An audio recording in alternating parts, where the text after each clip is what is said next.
8 people were murdered in this house. While they slept, the killer used an axe taken from inside the home, covered the mirrors, ate food in the kitchen, then vanished. More than a century later, no one has been held accountable. This is the story of the Villisca Axe Murders. In 1912, Villisca, Iowa was a quiet farming town. The kind of place where doors were rarely locked and neighbors knew each other by name. At the center of town stood the Moore family home. Josiah Moore and Sarah Moore lived there with their 4 children. That night, 2 young girls, friends of the family, were staying over after a church event. 8 people slept inside the house. No one expected danger. Sometime after midnight, someone entered the home. There was no sign of forced entry. The killer moved quietly from room to room. One by one. Every person inside the house was murdered in their sleep.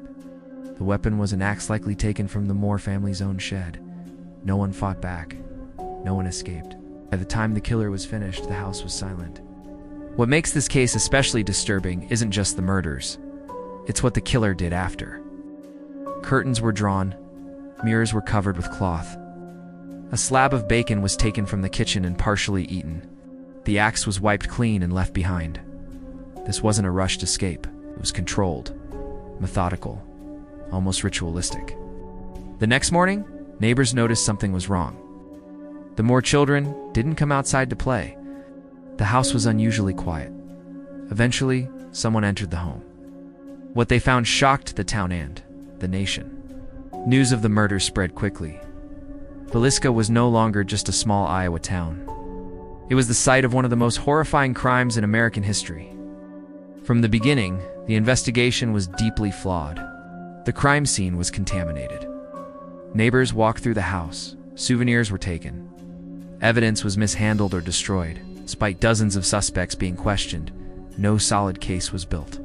Fear spread through Villisca. Families slept with weapons by their beds. Parents kept children home from school. One suspect stood out, a traveling preacher who had been in town at the time. He was arrested, interrogated for hours, and allegedly confessed.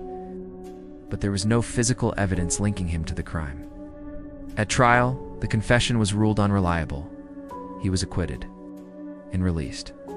The murders remained unsolved. As years passed, investigators noticed something unsettling. The Villisca murders weren't unique. Similar axe murders occurred across the Midwest during the same era. Entire families killed in their sleep. Mirrors covered. No clear suspects. Some believe the same killer may have been responsible.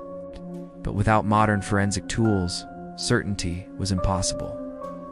The Moore house still stands today. Visitors claim strange experiences, footsteps, whispers, feelings of unease. Whether haunted or not, one thing is certain: justice was never served. 8 lives were taken.